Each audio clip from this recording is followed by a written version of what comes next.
infant feeding lead for Wandsworth and Richmond in CLCH, the health visiting service, and I'm taking the lead here in terms of talking about sleep and looking at various reasons behind problems with sleep and how we can rectify them. And in connection with breastfeeding week, it's very relevant to link it with food as well. So I'll be talking about that as well.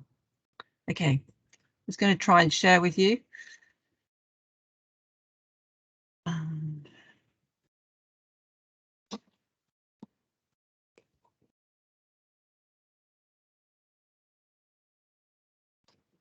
Great.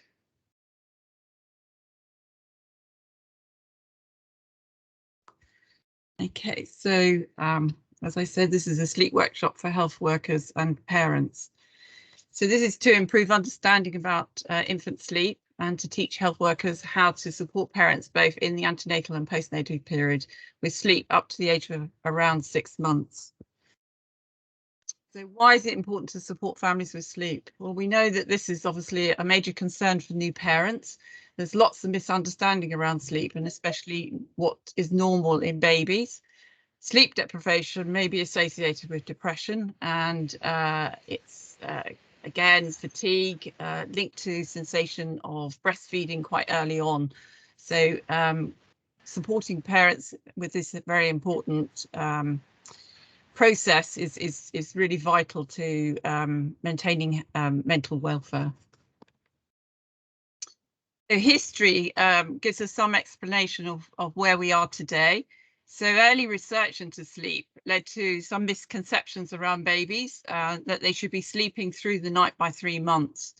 The research came out and it was widely published in lots and lots of books, and even today that you'll see links to this research, even though it was 1959.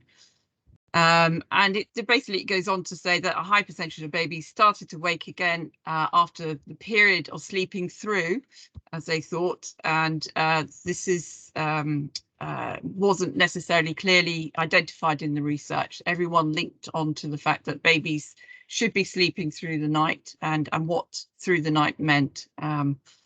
And that wasn't clear. From the research, they were just looking at through the night, meaning 5 hours. And we know that parents often misinterpret that. So, as I said, sleeping through the night can be defined as midnight to 5 a.m. As I said, often misquoted, this piece of research, and it's led to this idea of a good baby sleeping through the night. You know, if you ask what does a good baby look like, they say, oh yeah, no, sleeping through the night. You know, this appears to be the goal of lots of parents.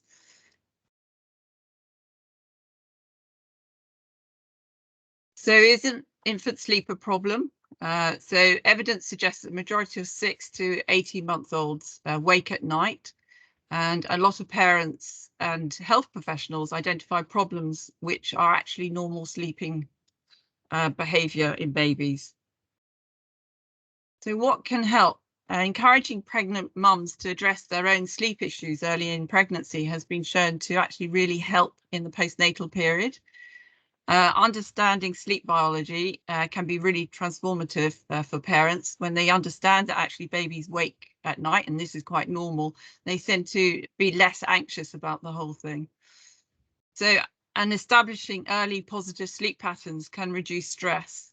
This prevents behaviours that parents later identify, and certainly helps in terms of developing sustainable habits going forward. The prenatal, so improving sleep in pregnancy. So pregnant women need support and information around healthy sleep habits. This helps to reduce stress and promotes healthy sleep patterns. Research shows that mothers who have healthy sleep patterns have babies who sleep better. And it really helps both their physical and mental health, mums, by developing really good sleep patterns in pregnancy. So how to support mums in pregnancy, and obviously once the baby's born. So listening skills to recognise unmet needs. You know, clearly asking pregnant women, are you sleeping well? Do you find any difficulties with sleep? Is going to be really important. Identifying emotional stress and anxiety that may be interfering with sleep. Information on where to get help with improving sleep. There are many sleep apps out there that could potentially be quite helpful to parents and to parents. Online or face-to-face support groups as well is something that we need to develop more. And obviously speaking to your health visitor or mental health support worker is obviously going to be really important.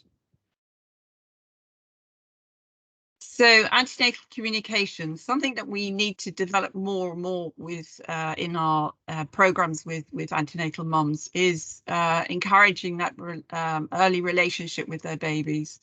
And we know that when you develop those early relationships, it leads to more responsive parenting once the baby arrives, and develops mothering instincts and skills early on, which is really helpful, boosting confidence in new mums.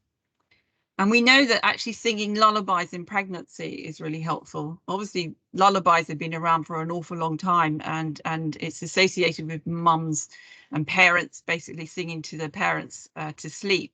And it's been around for centuries, and which is really amazing, but we haven't developed that sort of skill of singing to babies in pregnancy, which is has shown from research to be really, really helpful. So it's fantastic in reducing stress levels and in babies and in mums. It's very therapeutic singing, and really, really helpful for that. And yeah, it's that repetitive, relaxing melody that lullabies consist of is really amazing in terms of babies wanting to tune in, and they tune in more to the mother's singing voice than they do to actually just talking to babies in utero. It sends out different signals, and as I say, it's been shown to help reduce heart rate and cue the baby to start relaxing. So various sort of lullabies, it really doesn't matter which lullaby that you might be talking about. And I just was giving a few examples of these various lullabies that you might think about wanting to sing. And there's lots of YouTubes around lullabies, so it's great to, you know, be able to tell mums, you know, you can actually pick up a lullaby quite easily. You know, there's lullabies without words, or just the music with the words attached, so that mothers can actually learn the words. But actually research shows that if mothers actually make up the words, it actually has it's even more powerful than if they actually just learn a lullaby as it stands. So babies, you know, obviously want to tune into their mother's voice, or you know, and dad's voice for that matter. And it's that singing voice seems to convey a much more powerful effect on the babies. So also understanding the biology of sleep. So normal sleep patterns in infants and children. Systematic review of all the studies produced showed a wide range of normal sleep in the first year of life. And actually that doesn't really become an adult sleep cycle until around age 2. So actually understanding they have a different sleep cycle to adults is really helpful for parents. And so this disrupted sleep pattern is really quite normal in babies. So a lot of reassurance about this disruption can be really helpful. But clearly, to along with that is giving them strategies to cope with tiredness and that disruption, what that causes in terms of tiredness. Babies and sleep. Babies have remarkable different sleeping needs in the first 2 years of life. And it's commonly wrongly assumed that babies have a problem if they do not sleep through the night by 4 months, as I said. Babies starting to wake more frequently at different times during the first year is quite normal. Sleep regression is normal. So usually babies will start to wake more around 3 to 4 months, and then again at 6 months and 9 months. And then they will return to sleeping more after that period of time.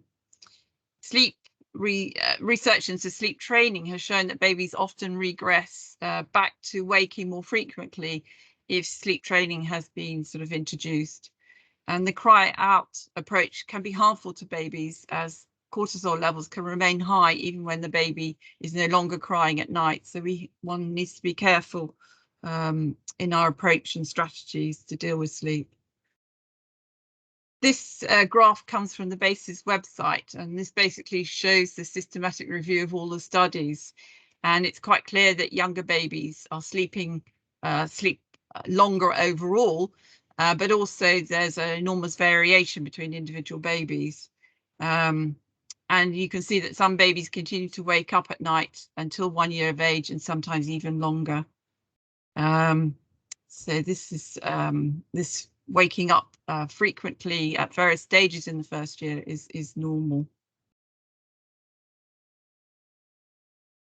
And as I said, the disruption that a baby waking up causes to parents needs to be understood, that the physical tiredness that it produces can cause not only physical but mental ill health, and support with this is really vital. But clearly some understanding of common sleep behavior is really helpful to allaying anxiety in many parents, and just accepting that disruption is normal, taking time to relax and rest during the day when the baby naps, even if it's only for 10 minutes, can make a big difference to parents' level of tiredness. Avoiding mothers who talk about babies sleeping through the night can be really helpful. Sometimes there's a bit of a competition, my baby sleeping at night, it seems as a goal for some parents. Seeking help from your health visiting support can be really helpful, and clearly a referral to mental health services is sometimes needed to support parents through this time. So talking about the sleep circadian rhythm, a normal biological rhythm that takes place in our bodies, is really helpful for parents to understand. Clearly babies are born immature, and they don't develop the hormone melatonin, which is associated with sleep, until around 3 months. So this means that they don't have an understanding of any sleep cycle when they're first born. This changes obviously as they get older, and as I said, by 2 years it's starting to resemble more an adult sleep cycle. And that cycle means that babies, like all humans, basically we take some time to actually fall asleep. So we go into light sleep and then into deep sleep and then back into light sleep. And it's when we're in light sleep that we might wake up. And if you ask a room full of adults, you will always find someone who wakes up at night, and that's clearly when they come into light sleep, they are waking up. So it really isn't really surprising that some babies will obviously wake up at night. What works to support healthy sleep habits? So mothers can support the development of the baby's sleep circadian rhythm, essentially by starting the day at the usual time.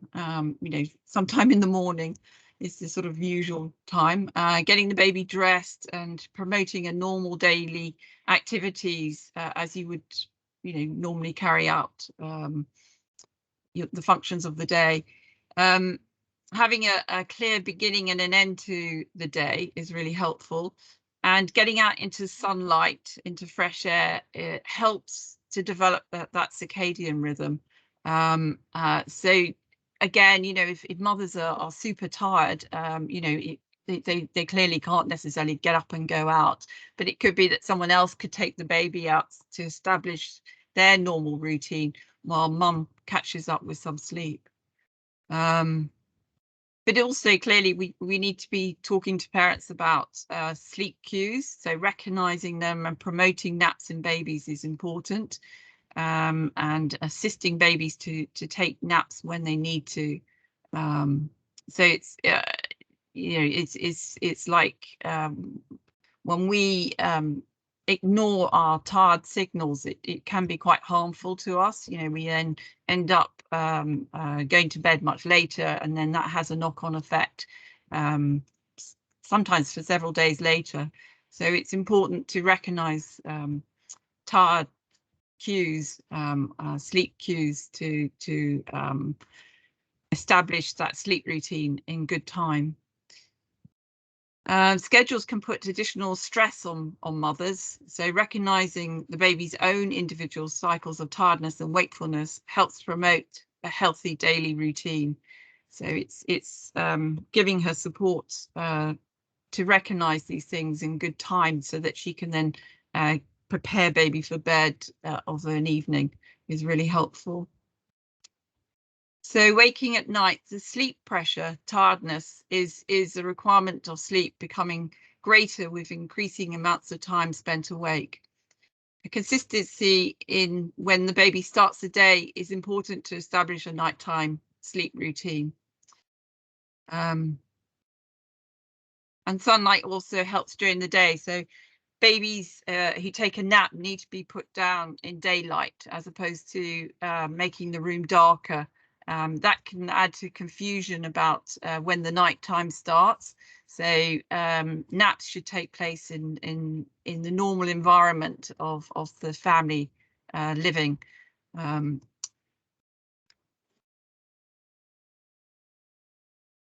So understanding the sleep pressure, excessive sleep pressure or overtiredness, sleep deprivation may be caused by insufficient or poor quality sleep, or both. It's associated with higher cortisol levels and less deep sleep. The amount of time babies can stay awake in the day before their sleep pressure builds is individual. When babies' sleep pressure builds up, they become fussy and difficult to settle. After 3 months, that balance is crucial. Too much sleep in the day equals low sleep pressure at night, but too little in the day, poor nighttime sleep. So this is when that balance is out of kilt. Then again, parents can struggle to understand and put in place strategies that's going to help promote healthy sleep. And as I mentioned, singing lullabies can help calm and support the baby into sleep. So it's a great strategy to use. Sleep cues. Recognizing sleep cues can be helpful to parents to build healthy sleep habits in their babies. Preparing babies for bed in good time ensures babies develop healthy routines around sleep time. And this supports the development of healthy sleep habits for life. Develop a routine like bath, story time, singing a lullaby to help signal to the baby this is time for sleep. And obviously recognizing those sleep cues is helpful. So I just listed a few of those. So yawning, jerking movements, becoming quiet, not wanting to play, grizzly, fussing, rubbing their eyes, making a sleeping sound, crying, facial grimaces, and including pulling faces. Some of those could be confused with feeding cues, but it's helpful for parents to understand that there is a bit of a difference, and to just be looking out for these particular signals.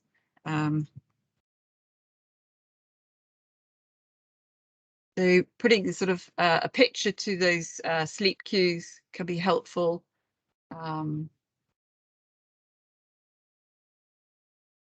And it's very subtle, those differences between feeding cues and sleep cues. But it's when you sort of pull them all together, it can be really helpful.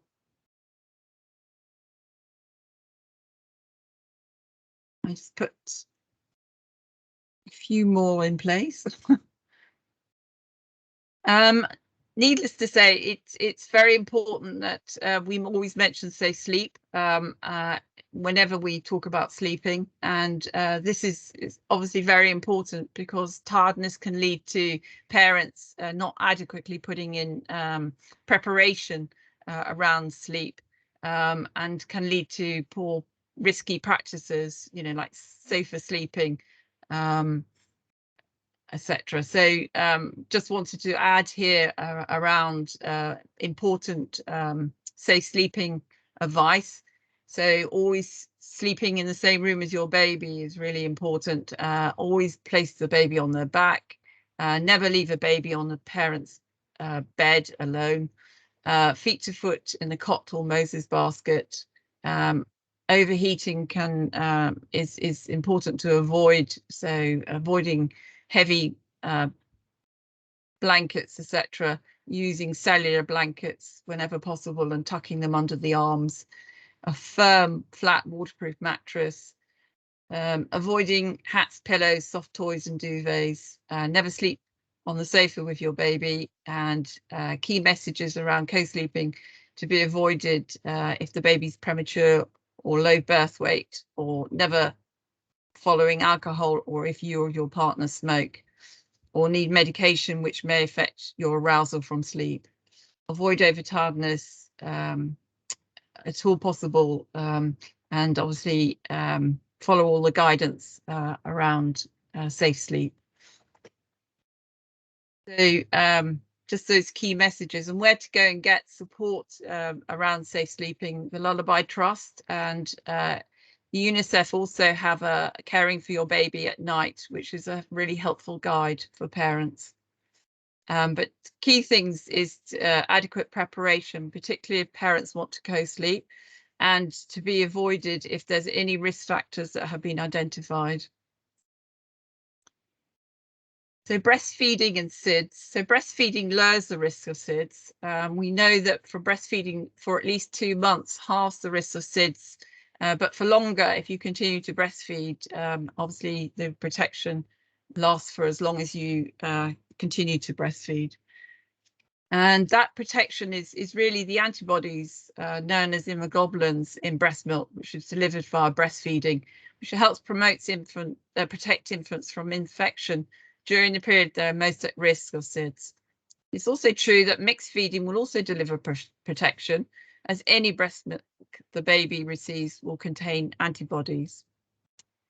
The mother's sleep level is lighter when she breastfeeds, and this means that then she's more alert to baby's feeding cues and then responds to those and feeds the baby when the baby needs it at night. Obviously babies' stomachs are very small and they often need to wake at night to be fed. So it's helpful if mums can respond quickly to those.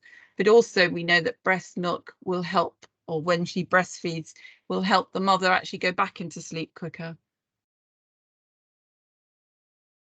Also, what is really interesting is research around mothers' perception of how they sleep, which often relates to the method of feeding, but not necessarily relates to the reality. So breastfeeding promotes better sleep, which goes against the common myth. The hormone prolactin levels are high at night, which supports the production of breast milk. So breastfeeding at night is important. The hormones in breast milk promote sleep in both the mother and baby. So both return to sleep quicker if breastfeeding is going well. Safe co-sleeping can help with breastfeeding and sleep. And then the research shows that mothers who co-sleep breastfeed for longer on average. Co-sleeping when breastfeeding is also known as breast sleep, which was identified quite recently, and that sort of is linked to essentially an evolutionary link between breastfeeding and sleep.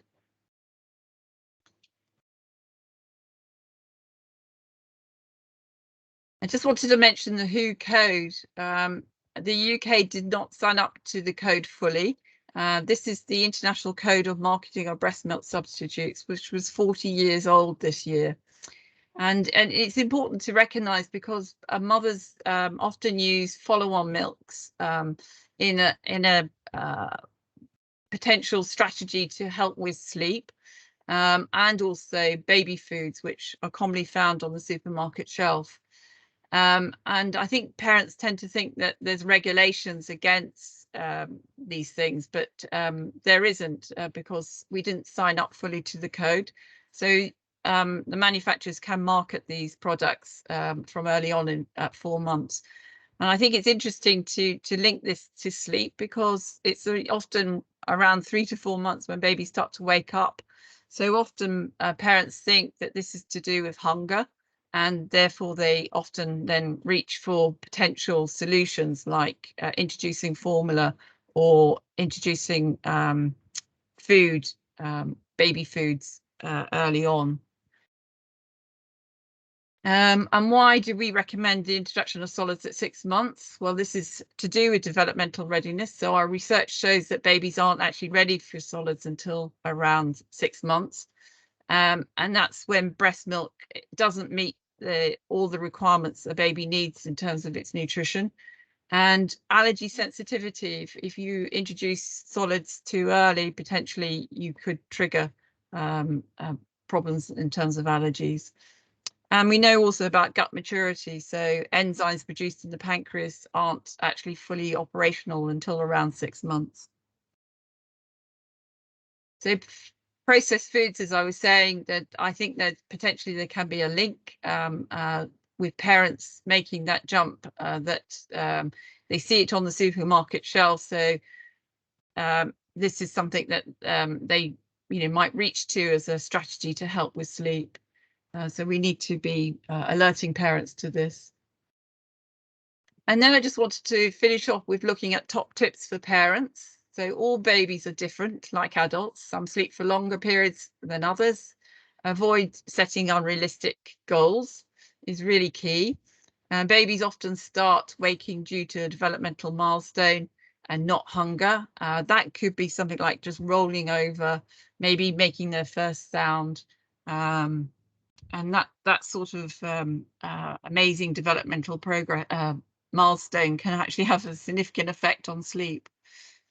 Getting into a night daytime routine is really helpful for parents.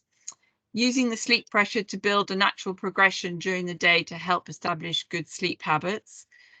So recognizing that circadian rhythm and how one can help establish it in the baby. Babies needing fresh air, sunlight, to get out and enjoy the outdoors will help establish that circadian rhythm. And ensuring parents get the rest that they need during the day, even if it's only for 10 minutes. A lot of parents will say they find it difficult to sleep during the day. So I think we need to develop strategies to help parents develop that ability to relax and switch off and rest during the day. And obviously to parents to reach out if they're at all worried. So older babies from 6 months, it's really important that we can take a history from the parents to check what their concerns are and what excuse me, the picture of the sleep looks like. Taking some potentially understanding of the stress in that particular mother parent is really helpful. So using maternity assessment tools, looking at the 24 hours and what the sleep routines and activities look like for a normal day for that parent.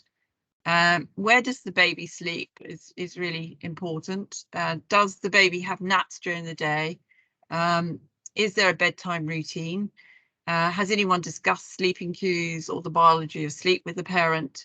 Does mum talk, sing to the baby to communicate what is happening? And what are the parents' goals? Are they the same? Is mum and dad working together regarding sleep? Sometimes they have different ideas of what sleep looks like.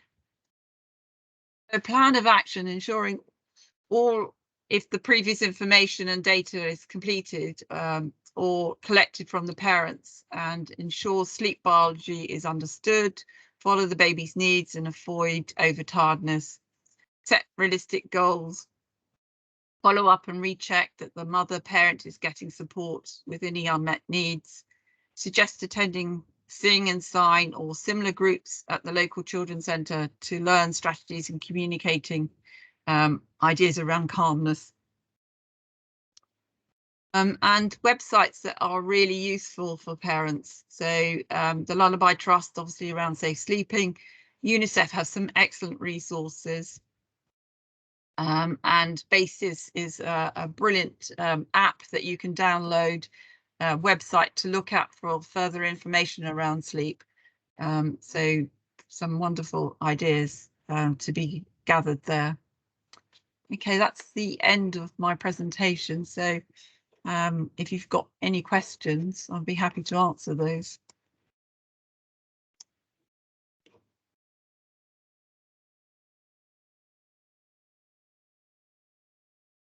Any questions for Kate?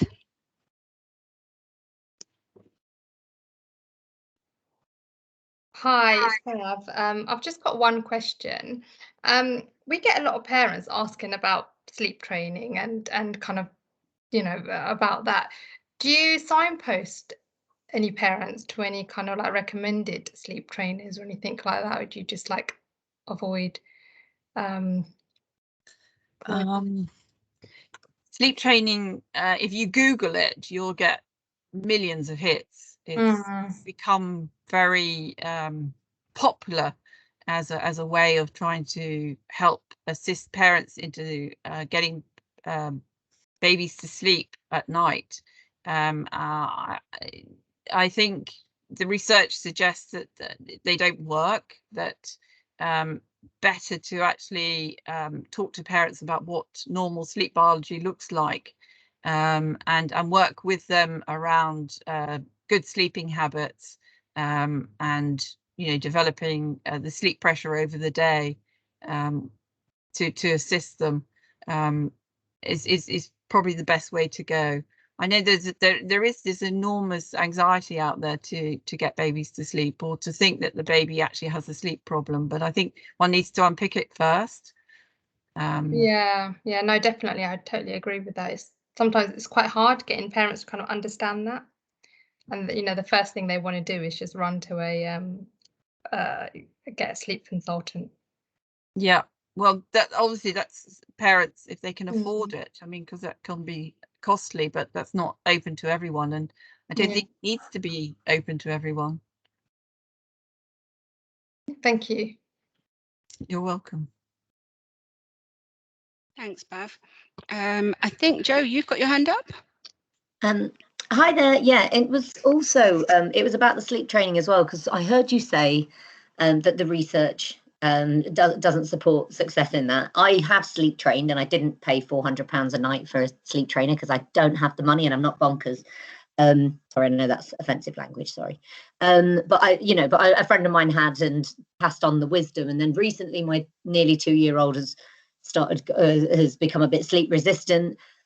And that same friend has sort of coached me through, and we've had lots of success with that. And I know lots of people that have had tremendous success with that. And so my query is about the research. Like, is it that it's quite a new phenomena, that there's so many different methods that I don't know. I don't know. I have a query about the research and where that comes from. And because anecdotally and through my own experience, I've benefited from that and seen numerous people and coached other people with my WhatsApp list of things that you should do, control crying and don't pick them up and be robot mum and all of this stuff. I'm wondering whether, maybe it does need to be explored a bit more, and whether this is something that should be maybe made affordable on the NHS. And I know that you said that the research doesn't work, but that just grates on me because I've had success. And just this week we've had a turnaround because I've gone back to it. So yes, just to say that BASIS on their website have done some work around the research into sleep training, so that's where that comes from. Interesting enough, also BASIS actually had recently a webinar around sleep and was showing postgraduate work, and they had a fantastic lady from Europe who was talking about how lots of essentially parents actually, there is a word around the world that's used to describe how parents and babies are. We don't actually have a word, so I'm struggling here in English around actually helping support babies into sleep. And we have sort of slightly gone the other way, and that's probably to do with pressures of going back to work, whereas in other countries they often have up to 3 years paternity leave. because it's recognised that parents are really needed in helping support babies into sleep. So that's, I think, part of the reason that we wouldn't want to go down the sleep training route.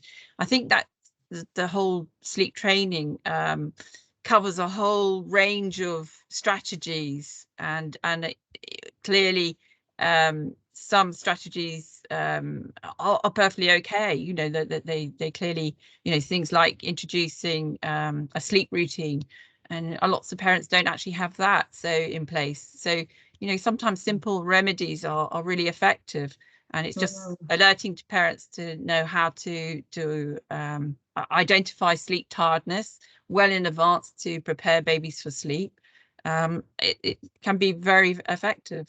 I mean, some of the things that I'd learned from my sleep training friend were things about wake windows and not waiting for your there's a thing about sleep cues, but in this particular theory, they say that there's a certain amount of time that your babies, you know, should only be awake for. So I don't know, when they're past 18 months and they're down to one nap, it's like a 3-hour window. After 3 hours, they have to go down for a nap, because otherwise they'll become overtired. And I've just seen it play out. And I get that, you know, that where this comes from is a bit of a sinister place. I would have liked 3 years paid maternity leave, and I think that would have been nice. And I probably wouldn't have cared so much about getting into a routine. But also, I've seen my friends that have struggled the most with their mental health, and so I research perinatal mental health, are the ones that get the least sleep. And they're the ones who've still got sort of like disrupted and disordered sleep, because they can't get into patterns, they can't get into routines, they can't sort of, you know, those networks, apart from the ones that are online, which are very, very valuable, and lots of people find support through Instagram and things like that, and that shouldn't be besmirched. But they can't get to that support because the baby might just drop off, and then it's the baby's asleep, I can finally have a hot drink and sit down for 5 minutes. So I get that, you know, sort of like sleep training sounds really militant, and but it has a really if you can get your baby into a routine where they're obviously sleeping at regular times, the profound effect that has on the mother, I think, shouldn't be discredited. Yeah. I think also, though, it's easy to identify the baby as with the problem, whereas actually I think it's multifactorial, and often looking at how parents their sleep history is really, really important, because often there's anxiety and stress which is then playing into the problems. And we know that if parents can actually develop good sleeping habits, it often means that babies then will have better sleeping patterns as a result. So that's clear. So yeah, I think there is definitely truth to that. I have also found that the mums that don't sleep are the ones that, even when the babies do sleep, they're still anxious and they're still waking up even when the babies don't. So yeah, there's definitely some truth to that. But I'm not going to go and tell a grumpy mum that's not slept that it's her fault. You know, sorry, I'm joking. I'm joking. I know that you wouldn't say that. Doing that, I just think that we need to identify good sleeping habits, and we know that overall the population is sleeping less and less. And so I think there seriously needs to be some health promotion around good sleep for everyone, and that maybe that would prevent some of the problems with sleep in early parenthood. There's a buzzword now, isn't there, around sleep hygiene, and you can, I mean, not that I think the apps solve everything, but there's there's a whole sort of thought around sleep hygiene and things that you should do, and the interruptions that our screens and phones and things cause. Sorry, I can see somebody's got their hand up. I'll be quiet now. Thank you. You're welcome. Thanks, Jo. Moana, you've got your hand up. Yeah, so I was interesting, Jo, because I was going to talk about wake windows, because this is something I've just become aware of, and people are talking about wake windows quite a lot at the moment.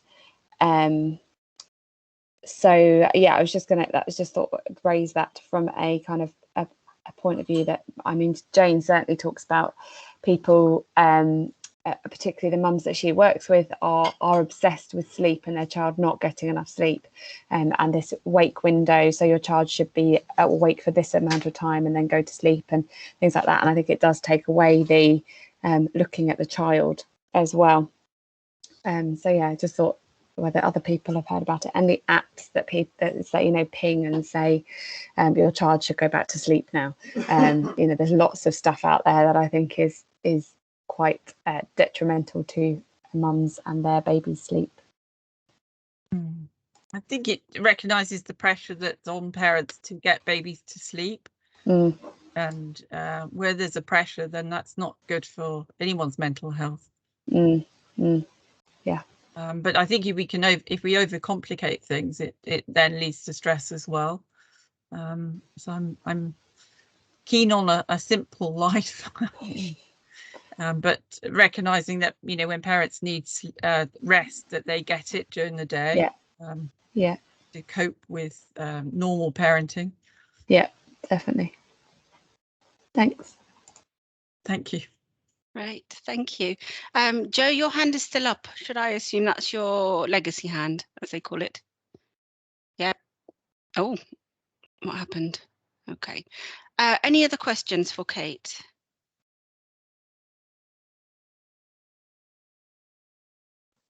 Sorry, that was an extreme response to the legacy thing, and then I just exited the meeting. Forgive me. It's okay. I was just asking if anyone else has got any questions. Otherwise, so Shireen's asked if we could get a copy of your slides. I'll ask my comms team regarding. Sure. Okay, great. And there is a question from Lydia. Hi, thank you so much for that, and sorry for the delay there. I couldn't unmute myself quick enough. I was just wondering, I find it really interesting in kind of the singing and all that kind of thing in terms of relationship building and connecting with the baby. Is there any kind of studies on that or research that you'd recommend looking into? Yes. King's at the moment are doing a fantastic research project called Melodies for Mums. And I'm often referring mums to that research project, which is basically supporting mums with singing to their babies, children, or toddlers, really. And particularly if mums have low mood. And they have a lovely video feedback from mums who've been on the programme, who, you know, reporting amazing results in terms of improvement in their mental health and you know, reducing low mood and but also supporting things like feeding and sleeping. So it's actually for the mums, but it has obviously enormous side effects which are wonderful for the baby. That's brilliant. Thank you so much. And then I know you mentioned as well about some kind of apps and things for sleeping. And I was just wondering if you could send me across kind of a list of those as well. That would be really helpful as we do some work with in perinatal and digital interventions. So that would be really great if you could do that. That would be brilliant. Thank you. Yeah, happy to. Thank you so much. Okay. Great. So thank you very much, Kate, for your talk today and presentation. It's been really, really interesting. And in perinatal, we talk a lot about kind of the adult side of things, the perinatal mental health side of things. And it's just really nice to have a little bit of focus on some of the things that we experience with babies and feeding and breastfeeding as well. We probably need to do a bit more of that sometimes. So this has been a bit of an insight for me to try and incorporate that a bit more in the work that we do. So I feel like we've made a good start in that. So yeah, I just really wanted to thank you. That was excellent. And hopefully we'll see you again for more of our exciting webinars. We hope you'll be a star presenter on our YouTube channel at this rate. I am joking. But yeah, thanks everybody. So we have another session. I popped it in the chat. We've got 2 more webinars coming up in the next 2 days. So something tomorrow is at 1 o'clock, and that's around tongue tie. And then on Friday, we've got our trust pharmacist doing a presentation on medicines and breastfeeding. So hopefully you'll be all able to join us again for that as well. But great. Yeah, we'll say goodbyes and thanks again. Thank you. Thank you. Thanks. Thanks. Bye. Bye-bye. Thank you. Bye. Bye. Bye. Bye. Thank you. Thank you. Bye. Bye. Thanks. Bye.